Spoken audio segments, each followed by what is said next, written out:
All right, we're actually podcasting all the way from Wyoming. We're in the mountains of Wyoming in the snowy range. I'm up visiting my parents, and I am sitting in their wonderful cabin, and we are going to be talking about some great concepts today. But before I jump into it, I just wanted to say the reason why I'm up here is my nephew, who is 16 years old, had a play, and I came up here to support him, and it gave me the opportunity to also visit my parents and experience just more time with them. And we talk about making things a priority, and your family needs to be a priority. So with that out of the way, the thing that we are going to go through today and we are going to talk about is stress. I know that this is a huge part of people's lives today, and I think it is important to understand and really try to drill down on what stress is. Stress is usually something that is manufactured, whether you like to admit it or not. But I want you to understand that true stress, the real stress of life, is actually something that is incredibly helpful. So going back to the podcast that we had talking about it never gets easier, you get stronger. I want you to understand how that applies in this particular situation. Because if you're building a business, it's not going to get stronger if you don't have stress. So let's go back to the workout analogy. Think about what happens if you have no stress on your body. Think about what happens if you don't do anything. Think about what happens if you are not applying stress to your body. You get weaker. You go through atrophy. And you need to realize that your business, your life, your relationships, everything, it really does apply the same. Because, think about it. If you go through something that was either a tumultuous experience and you fought like heck to really make something incredible, now you have a bond with that person. And whatever it was that you were creating was not going to be nearly as strong if you did not go through the stress. Think about it. If you break your arm, what happens? They have to take all the stress off of it so that you can rebuild, right? And they put you in a cast and they make you immobile, and you are not allowed to use that bone, the muscle, that whatever got broken, because they have to take all of the stress off of it.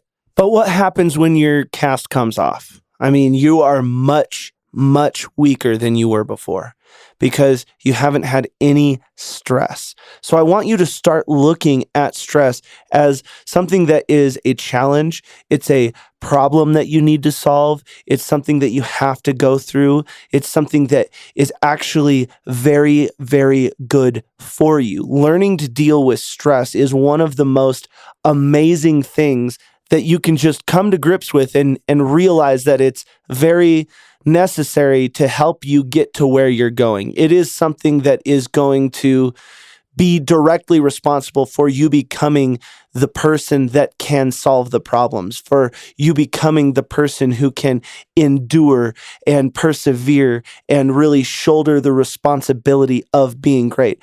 And I'll be honest with you, how I look at stress now, I look at stress as if it were a jigsaw puzzle. If I get a bunch of stress in my life, I say, okay, cool. This is basically just a game, and it's a problem that I have to solve so that I can go to the next level, so that I can put this notch on my belt, and I know that I have the experience, and you can graduate to the next level.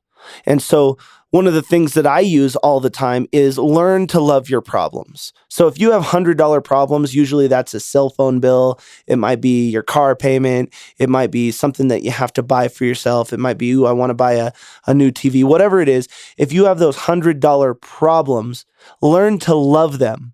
Because if you love your problems and you learn how to solve the $100 problems, you get the $1,000 problems. And then if you love those problems and you decipher them and you figure them out and you are able to graduate to the $10,000 problems, it's only when you can solve the $1,000 problems that you get the $10,000 problems. So You guessed it. If you can solve the $10,000 problems, you can probably get the $100,000 problems. Then, if you can solve and enjoy and endure and persevere and be strong enough to weather your $100,000 problems, well, guess what? You're going to get $1 million problems. So if you're sitting there at the stair step of kind of this graduation tier system that I've just kind of outlined, and you're sitting at $100 problems and you're telling everybody, I'm going to be a billionaire, I'm going to do this, I'm going to do that. There's nothing wrong with that, but you have to be realistic and understand, hey, I want the $1 billion problems, but right now I need to figure out how to solve my $100 problems or $1,000 problems.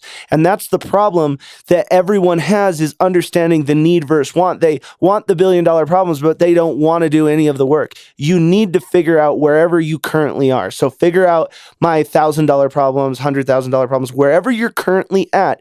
Be able to solve those consistently, understand them, weather them to where they no longer stress you out, because you're so strong that if a $100,000 problem tries to hit you, it's like nothing.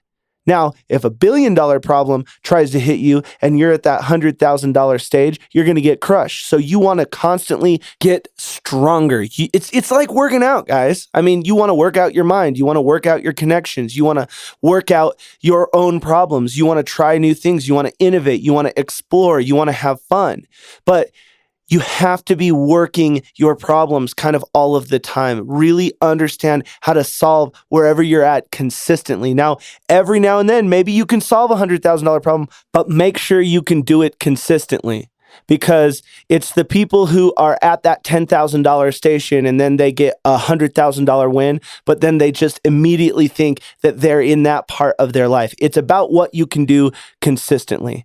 And so just make sure that you are putting that foundation in of loving your problems, learning your problems, understanding your problems so that you can solve your problems and really go after them, and you can really understand what it means to have this stress in your life, this constant stress, and start using stress as one of your tools, one of your weapons, and understand, man, if it does not challenge me, it's not going to change me. And we're not working so hard to stay where we're at. So the next time stress comes along, instead of you compounding the stress and adding to it and going into mental warfare with yourself, start realizing what it really is and really, really try to understand it. And don't get me wrong, stress is a real thing, but I'm just saying you should not compound it in your own mind. So when stress comes at you, say, man, I'm ready to go to the next level. I'm going to kick stress's butt. I'm going to learn it, and I'm going to go to the next level. And that's it. That is the bottom line on stress. I'm telling you, it's important, but you do not have to be controlled by stress. It is time for you to go control your stress. Make it work for you. It is just a tool for you to become stronger. This has been the Final Percent Podcast. Again, guys, thank you so much. I know that we're getting a consistent group of people who are starting to listen, and it means the world. So thank you guys for just being a part of this journey, for you, for me. Let's build this community, have some fun, and keep sharing knowledge. Again, thank you, thank you, thank you. See you tomorrow.